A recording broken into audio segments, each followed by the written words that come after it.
Here are some pro tips and secrets that I use with my GFX100RF. The problem is to get this camera set up is nearly impossible because the menus are disordered and the names for all the menu items usually make no sense at all. And so these are some of the tricks that I have figured out the hard way, and I'm documenting here so that you can hopefully save the 3 days that I had to spend learning all this stuff. Good news is I get superb battery life. The settings I use is I go to menu wrench, power management. I set auto power off to 15 seconds, performance normal rather than accelerated. And I set these two things off, then auto power off temperature to standard. Now what happens is 15 seconds after I've made a setting on the controls or anything like that, it just turns off. So even if I'm holding it around my neck and it's against my body, which you see it can sense, it doesn't accept that as being used. So it will turn off after 15 seconds. And I find that I can shoot all day long. I don't have to turn the power on and off, and I have loads of battery life. Feel free to set that all to taste. It charges via its USB-C jack. There's no external charger included, but I've got the links in my reviews to where you could buy those if you wanted one, but you only need one if you're charging a second battery. And the battery life is so great, I see no need to buy a second battery. It's really nice.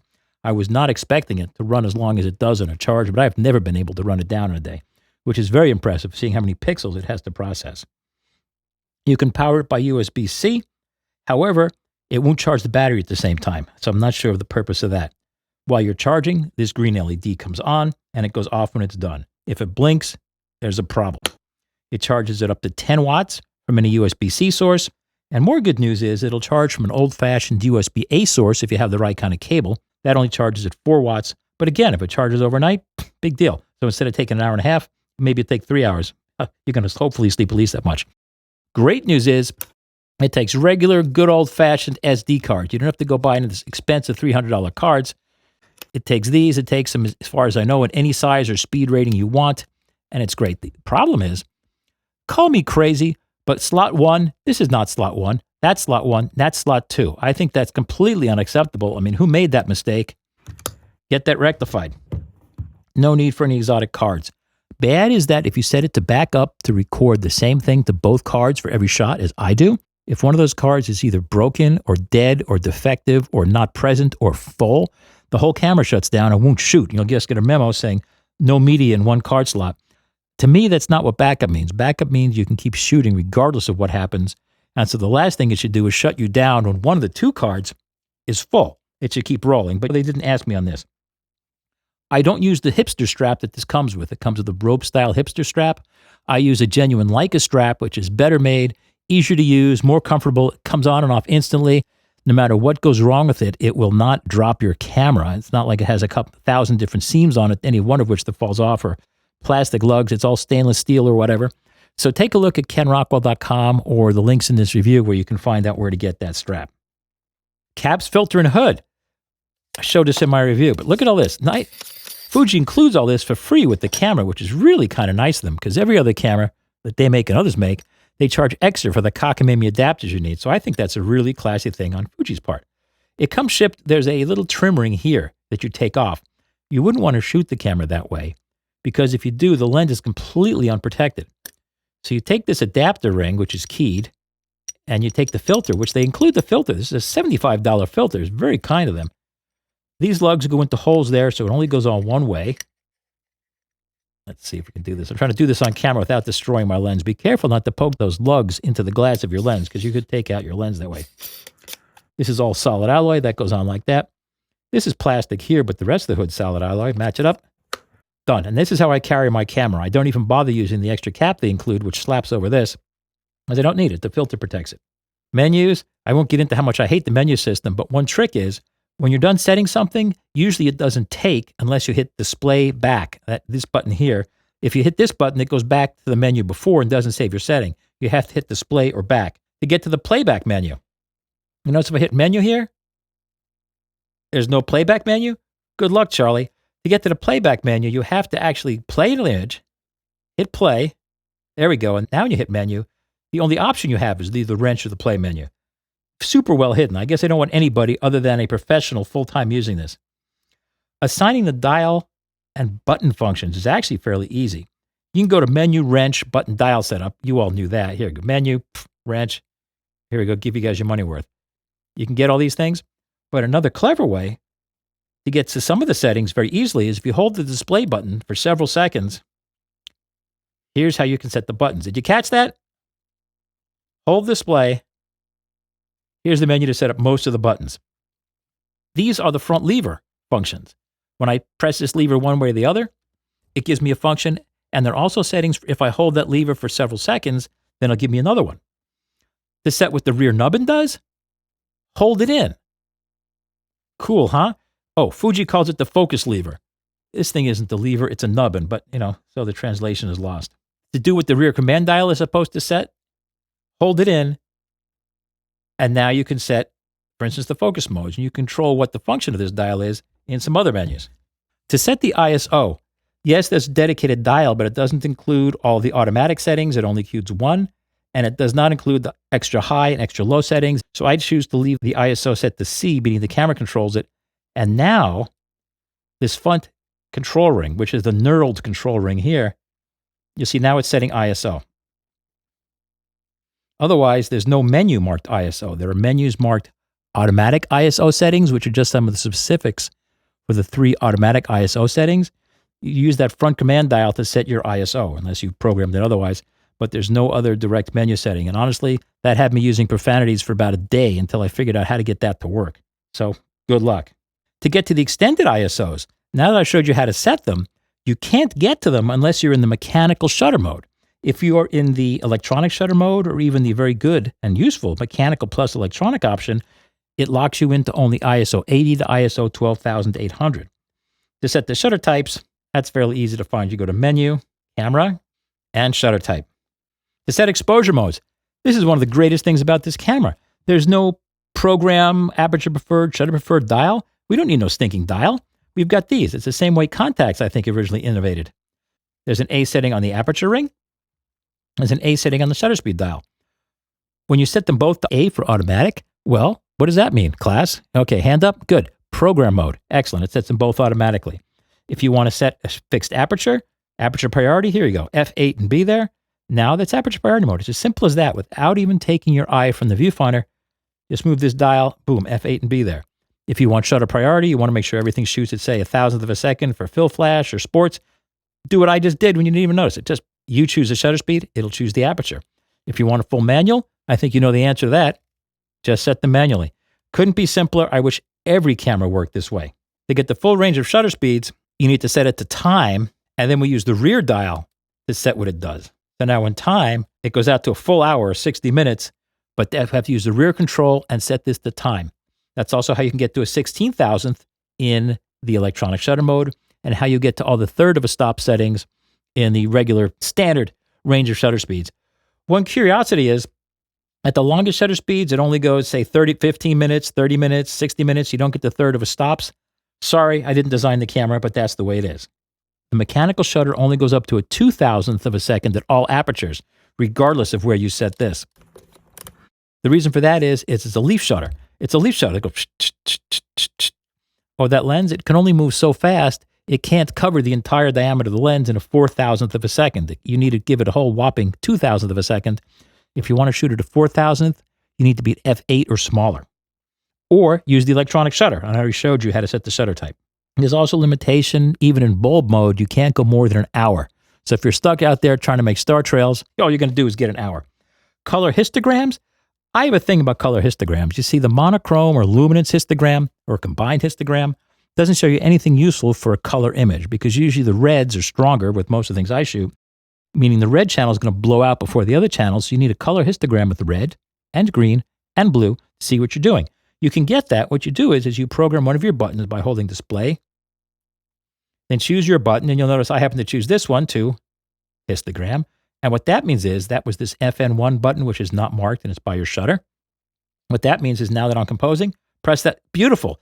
Here's a 3-color Y RGB. You'll notice the top one is luminance, which is usually similar to green. It doesn't catch all the excess red. You see, there's more red than anything else because, well, it's orange leather here. This is really useful. Just tap it, it comes in, tap it again, it goes out. I wish every camera did this. And what's nice is, too, I tap it and I can see it nice and big. And then as soon as I tap it again, then it goes away, doesn't get in the way. I think that's much better than anyone else's implementation. Canon does it the best otherwise because you can get a full-time, I can get a small histogram off in the corner, but it still covers up some of the image. This one covers up a lot of the image, but it gives you more detail and it only comes up when you want it. Bravo. The aspect ratio dial. This changes the cropping. It crops down from 4:3, which is the native of the sensor. Here's a trick though. It's got every format ever invented here. And C means you control it in the camera. I like to shoot square or I shoot full gate 4:3.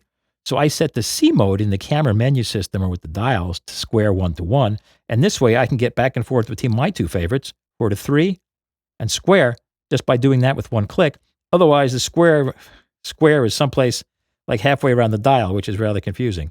Also, if you shoot with flash, as I usually do, and you have your flash on top of your camera, then you usually can't see this dial.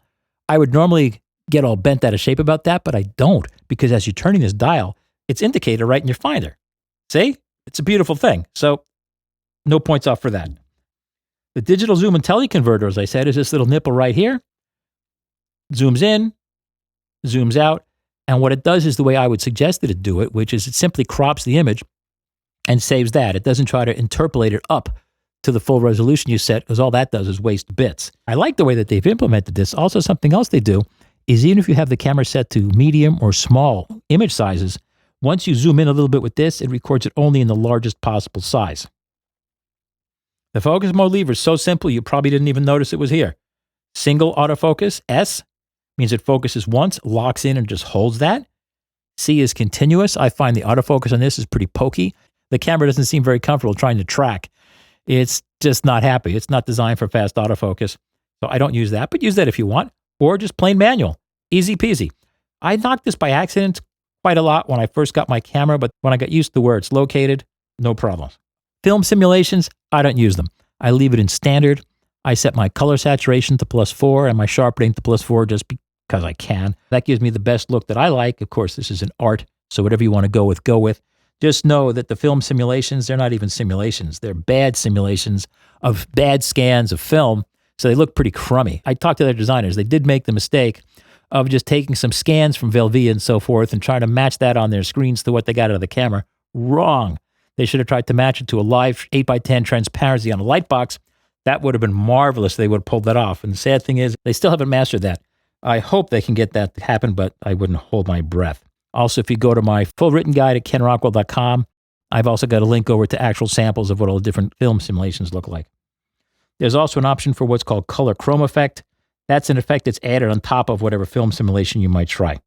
The camera ships with a silver cover for the hot shoe. Of course, pull that out before you put in your flash. And then you can shoot at any speed that the shutter will go, which means a 4,000th if you're at f8 or smaller, and I don't know that people would use that combo. But 2,000th below, you're good at every aperture, and flash fill works great even with a small flash. I use the Godox IT32, which is a small flash, but full-featured flash. So, as you like, but you definitely should use flash. I wish there was one built in, but there's not. For video, I don't use this for video. How would it track motion? I don't know. Probably not very well. But they hid that very well. Notice there's no video appearing here anywhere. Good luck. To do that, I kid you not. Watch this. I'm going to do it live. Hit drive mode. And among the drive modes, there it is. It's a drive mode, movie drive mode. So good luck to you on that. The mic or remote jack, there's a jack here marked mic remote, this 3.5mm jack. It only does one thing. It does not have plug-in power, so you need a self-powered microphone or plug a remote connector in there, but it only does one thing.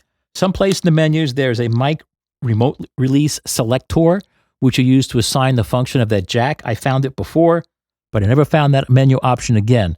So good luck trying to find that. Maybe it is in the movie advanced mode. I haven't tried that. Good luck. Battery percentage readout. It took me years to discover this, but believe it or not, you can actually read the battery charge state in percentage, which you do. You have to be in the shooting mode here. You can't be in menus. You can't be in playback. Then hit the display button a couple of times till you get to the data. This is just data here. Hidden here up in the corner is the battery percentage. Good luck. To get image review, that's fairly easy to find. That is at menu, branch, screen setup, and they call it image display. That's where you set image review so that the image pops up on the screen right after you shot it. If you want it to zoom into your selected AF area with one click like that, pretty clever, to your active autofocus area that it used, I set that by going to Menu, Wrench, page 3 of 4, Playback Magnification. And actual size from focus points is my preferred thing. That means tap this once, and it zooms in all the way into your active focus point. Here's another trick. To change the card from which you're playing back, hold the play button in for a couple of seconds, and you can switch to which slot. There you go. Voice memos are pretty handy. I can record a voice memo by pressing this front button here, holding it in for at least 3 seconds, and now it's recording my voice memo. And to play back the voice memo, just press the button again. And now it's recording my voice memo. And to play back the voice memo, there you go. To activate that, we have to get into the playback menu, which again, we can only get to the playback menu by being in the playback mode. I'm sorry, I didn't do that, but that's why I have to write guides, which I'd rather not have to do, but so it is. Menu, playback, go to voice menu settings, and you turn them on. And once you do that, you'll notice in the fine print here, it says the FN2 button is what you use, which is this button inside the lever. That's it. I don't know of any way to reassign that. But the good news is this only takes effect while you're playing the image. I set my FN2 button up front here to be my image size setting, and that is always active when it's in the shooting mode, and in play mode, it becomes the voice memo button. So that's cool. Touch functions. I absolutely hate touch functions. In some older cameras, there was a 4-way controller here, up, down, left, right, and OK. They took that off, and now touch functions mean you have to swipe the screen like that. It usually doesn't work. There we go. I can see. I swiped it one way, you get the dynamic range. Swipe it the other way. You see, it never works. There we go. Select that. Even worse, when you're actually looking through the Finder, trying to swipe this while your face is there, it's horrible. But it's the best we have here. And I have a separate video for that, and I'm going to link to that at the end of this video. You'll probably see a little thing come up at the end so you can get to my touchscreen operation video. I'm sorry I have to do these videos. I wish these cameras were easier to figure out, but they're not. But in any case, I'm Ken Rockwell. You can see the full written version of this guide with even more details at kenrockwell.com. And I have the links all in there. And I thank you very much for watching this at kenrockwell.tv and kenrockwell.com.